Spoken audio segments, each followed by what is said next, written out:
All right. Welcome back to the deep dive, everyone, especially to all our listeners out there running agencies or freelancing. I'm Lex, and I'm here with Vera. We're from Shield Media, and today we're going to dive deep into cold outreach. If you are new here, this is where we take a look at some interesting articles and kind of pick them apart and really go deep. I think this is going to be really interesting for those of you who are trying to, close more clients, build your agency. And, cold outreach is obviously a big part of that. So Absolutely. before we started, you're finding this helpful so far, hit that follow button and share this with a friend who might benefit from it. The article we're going to be talking about today is Cold Outreach Simplified, Best Tips, Practices, and Templates 2025.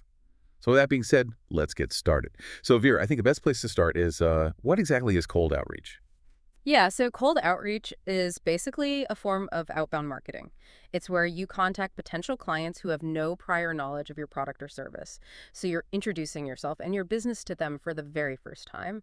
Interesting. So it's like, I guess, how is that different from warm outreach?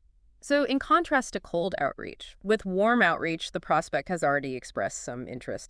Maybe they've interacted with your brand in some way, like they downloaded a resource or attended a webinar. Oh, okay, I got it. So with cold outreach, are there any specific strategies for, let's say, agencies or freelancers? Yeah, definitely. Cold outreach can apply to many different areas like marketing, sales, and even recruiting. Oh, wow. Yeah, so for marketing, let's say, you could build your network on LinkedIn and start connecting with thought leaders. You could also invite top speakers to events or write articles for industry publications or even just sending out a press release. I see. And then with sales, you have your classic cold emailing, but there's also things like social selling on LinkedIn. And the key with sales is always to provide value and build relationships with prospects before you actually pitch your product or service. Yeah, for sure. Nobody wants to get that like right off the bat, hard sell. Exactly. And even with recruiting, both recruiters and job seekers are actually using cold outreach on LinkedIn. Recruiters will use it to find ideal candidates, and job seekers can research companies and connect with hiring managers. Yeah, it's interesting how many different areas it can be used in. Hmm. So let's talk more about cold email outreach. So like, what exactly is it? And what are the average like open and response rates? Okay, so cold email outreach is exactly what it sounds like. You send an email to someone you don't know, introducing yourself and your business. The average open rate for cold emails is around 21.33%. Oh, wow. But the average response rate is a lot lower, only around 1 to 5%. Really? Yeah, so it really shows how important your email subject line is, right? If they Sure. don't open your email in the first place, it doesn't even matter how good the rest of it is. For sure. And another thing that's really important is email deliverability. You want to make sure that your emails are actually reaching the recipient's inbox and not going straight to spam. A tool like Skylead has an email verification feature, which is really helpful for making sure your emails get delivered. So Skyly will tell you whether that email address is valid or not. Yeah, Yeah, exactly. that's really interesting. So you mentioned LinkedIn outreach as well, and it seems like everyone is using it now. What's so great about LinkedIn compared to like email? Well, LinkedIn is really great for B2B outreach, especially. You have access to so much information about your prospects, like their job titles, their companies, the content they engage with. It's all right there. Yeah, and you can really tailor your outreach to their specific needs. Right. And it's really easy to kind of like see what they're into and stuff. Yeah, exactly. So what are the different types of LinkedIn messaging? Well, you have your basic connection requests, which are just like a simple way to connect with someone. And then there's regular messages that you can send to people you're already connected with. And then you have in-mails, which are like premium messages that let you reach out to people outside of your network. Some people find that a multi-channel approach is really effective. They'll combine LinkedIn, email, and even phone calls into one big strategy. Oh, wow. So I'm curious, like, what are the benefits of cold outreach?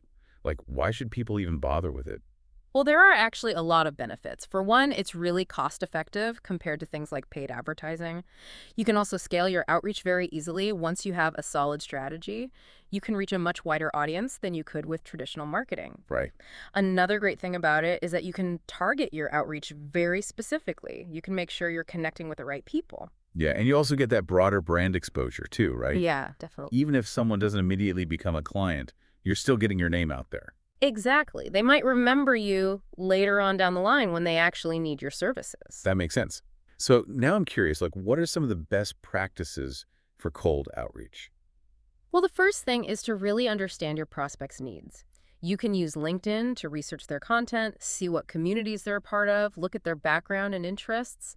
Once you have a good understanding of their needs, you can really personalize your message. And personalization goes beyond just using their name. You need to tailor your message to their specific pain points and show them how your product or service can solve their problems. Oh, I see. And it's really important to focus on building relationships before you start selling. You want to connect with people on a human level and establish trust. Yeah, for sure. You should also always follow up. Decision makers are busy and they might have just missed your first message. You need to be persistent. That makes sense. It's also super important to qualify your prospects. Not everyone is going to be a good fit for your product or service.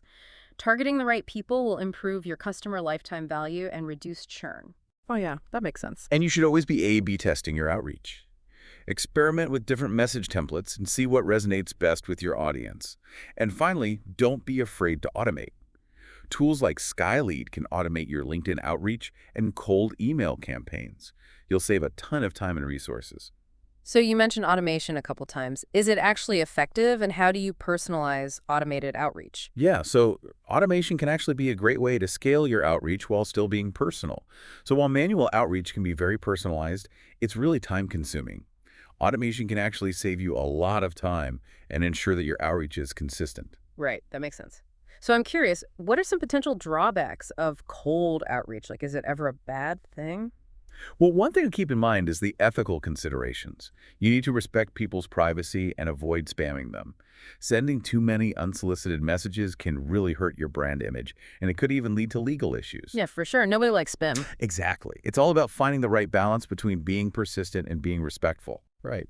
So I'm wondering, does the effectiveness of cold outreach vary between industries? Absolutely. Some industries are just more digitally engaged and might respond better to cold outreach. You really need to tailor your strategies to each specific industry and address their unique pain points. That makes sense. So the article we are talking about today mentions a bunch of different cold email formulas and templates. Yeah. Can you talk about a couple of those? Okay, so there's the DAB formula, PAS formula, FSS, ACCA, and ADA. What was that first one again?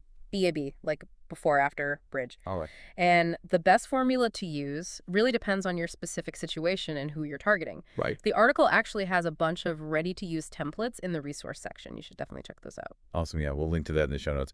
So you talked a lot about how important email subject lines are. Yeah. Do you have any advice on how to write a good one? Well, you want to make sure it's catchy but not misleading. It should accurately reflect the content of your email. The article actually has some great examples. Awesome. What about LinkedIn outreach templates? Are there any go-to templates that you like to use? Well, LinkedIn actually offers several different types of messaging. You have connection requests, sales messages, in-mails. Each one kind of has its own specific purpose, and the article has a bunch of ready-to-use templates for things like connection messages, sales conversations, and in-mails. Cool. And I'm assuming those are in the resource section too. Yeah. Awesome. I had to check those out. So I want to talk a little bit more about LinkedIn outreach automation. What exactly can Skylead do? Well, Skylead uses these smart algorithms to basically automate all those time-consuming sales processes. So it really optimizes your outreach and helps you find the fastest path to connecting with the right prospects. So what are some of the features? Well, it's super safe to use. It has all these built-in safety features, so you don't have to worry about getting your account flagged. And it also integrates with all these other tools, which is really helpful. And you can use it for LinkedIn-only campaigns, email-only, or even multi-channel campaigns. Okay, that's really interesting. So before we move on to part 2, I just want to ask you one more question. Do you think cold outreach is actually effective? Does it really work? Yeah, I really do. When it's done correctly, cold outreach can be a very powerful tactic. It has a really high ROI and it gives you a global reach, and it can really help you build some lasting business relationships. Awesome. All right, so we're going to take a quick break. When we come back, we'll be talking more about specific tactics and strategies for email and LinkedIn outreach. So stay tuned. Welcome back to the deep dive, everyone. Ready to get into the nitty-gritty of crafting those emails and LinkedIn messages? Absolutely. Let's do it. So in part 1, we talked about the big picture, the benefits of cold outreach, why personalization matters, and, of course, the ethical considerations.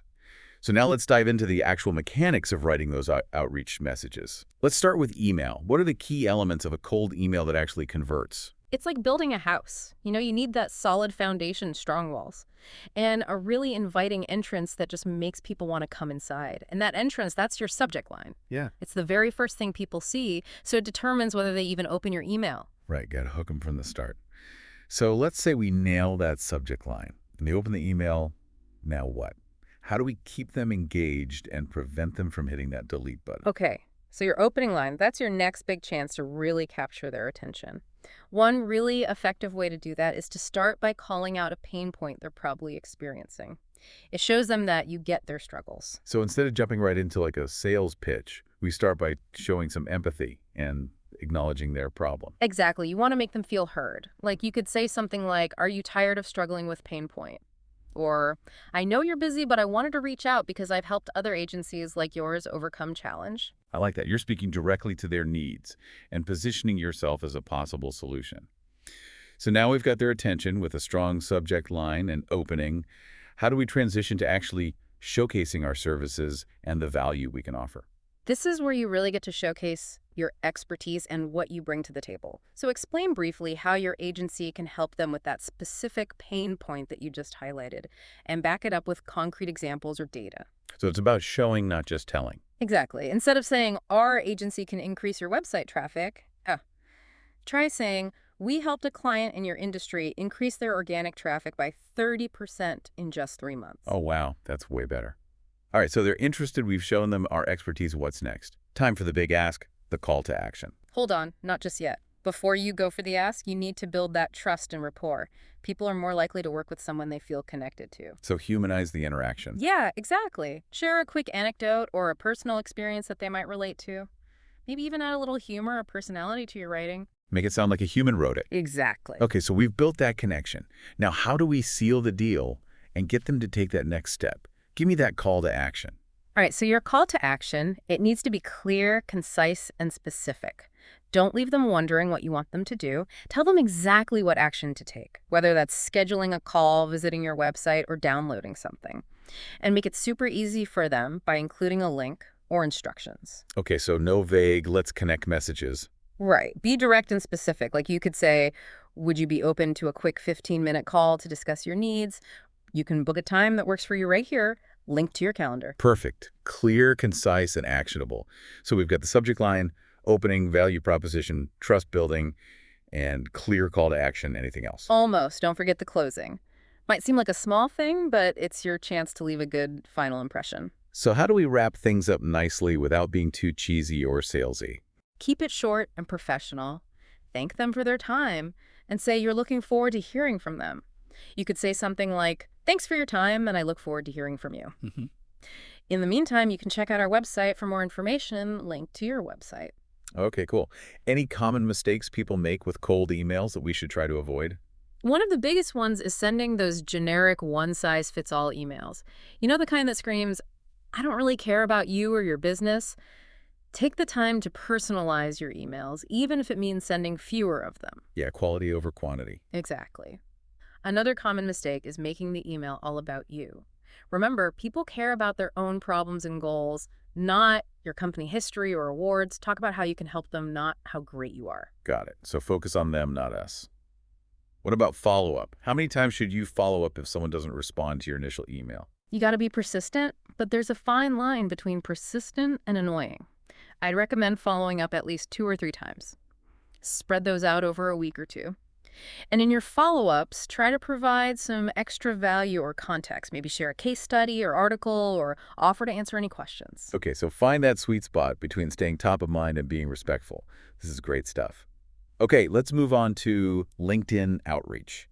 We talked in part 1 about how LinkedIn is a goldmine for connecting with potential clients, especially for B2B. But it's a whole different animal than email. Where do we even start? First, make sure your LinkedIn profile is looking good and professional. It's your digital storefront, so it needs to showcase the best of your agency.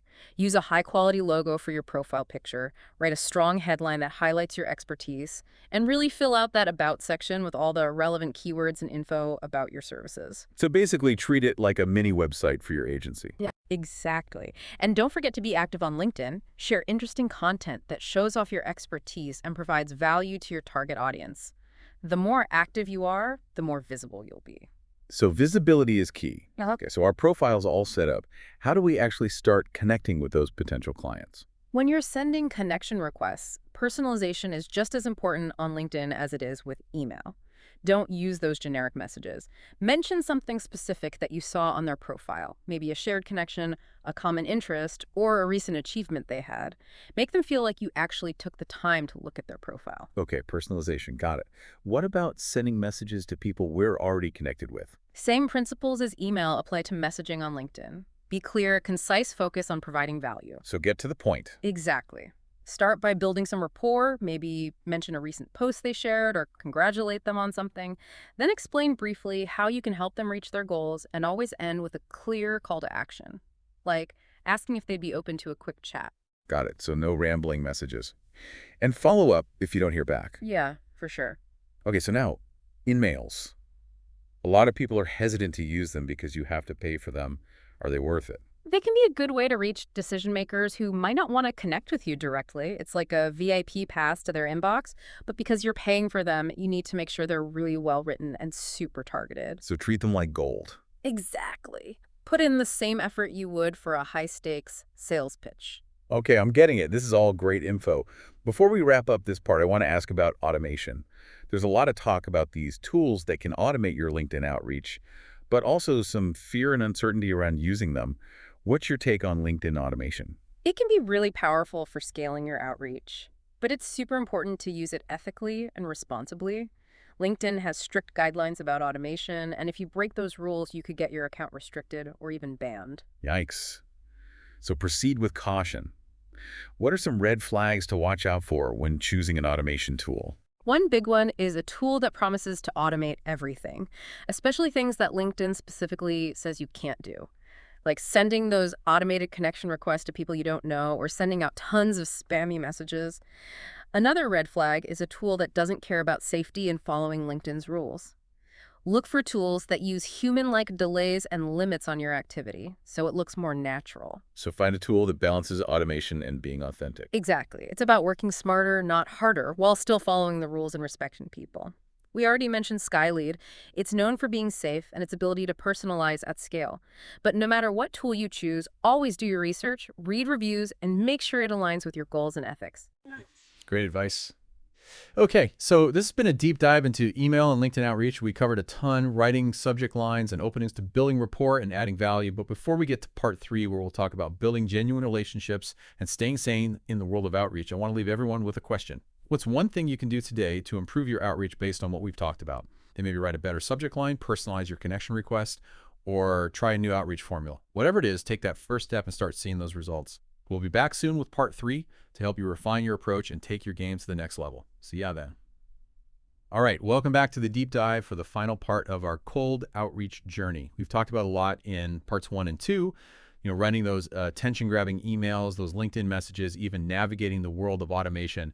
But, before we wrap up this whole deep dive on cold outreach, I kind of want to shift gears a little bit and talk about something that I think is often overlooked in the hustle and bustle of outreach, and that is building genuine relationships. I mean, cold outreach is really just the first step, right? It's about getting those conversations started.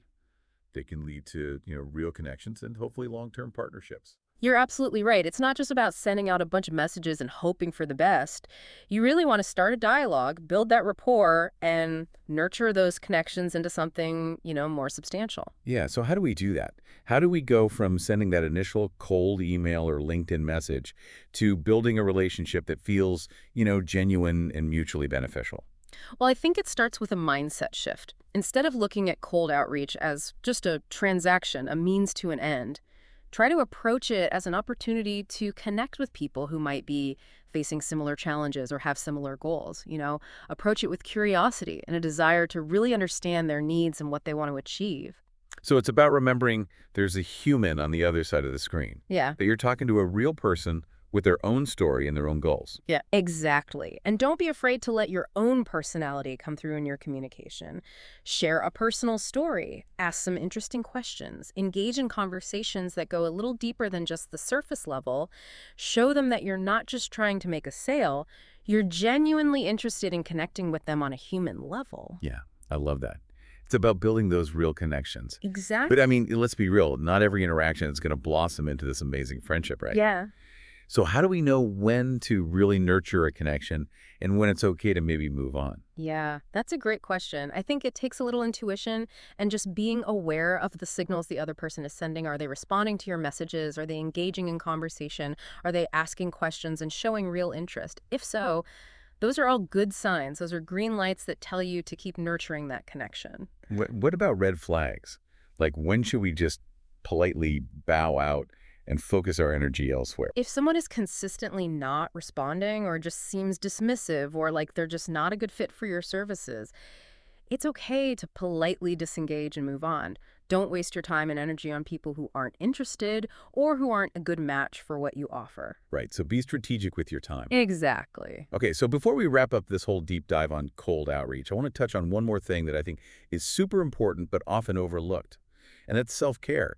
Yeah. It's so easy to get caught up in the hustle, always chasing those wins, but it's also important to remember to take care of yourself in the process. Absolutely. Self-care is crucial for anyone in business, but especially for people who are constantly putting themselves out there, facing rejection, and just dealing with the ups and downs of outreach. It can be tough, for sure. You're putting your heart and soul into it, and it can be really draining, both mentally and emotionally. Yeah, for sure. So how do we stay motivated and, sane in the process? How do we avoid burnout?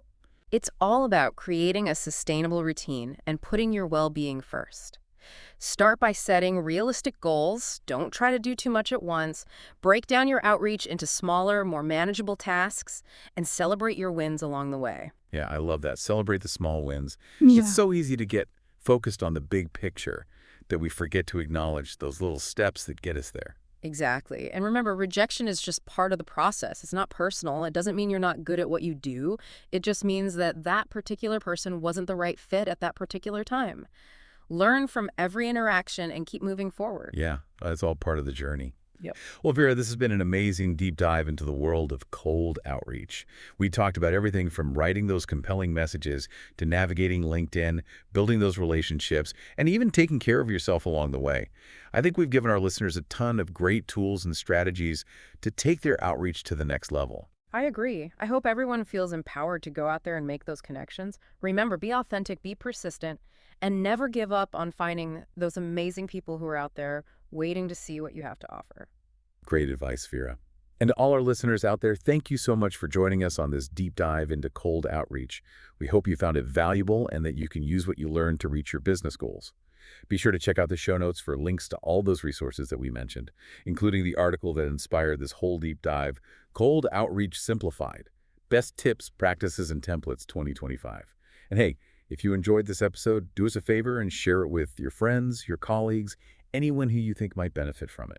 Until next time, keep those outreach engines running, keep building those relationships, and keep rocking it.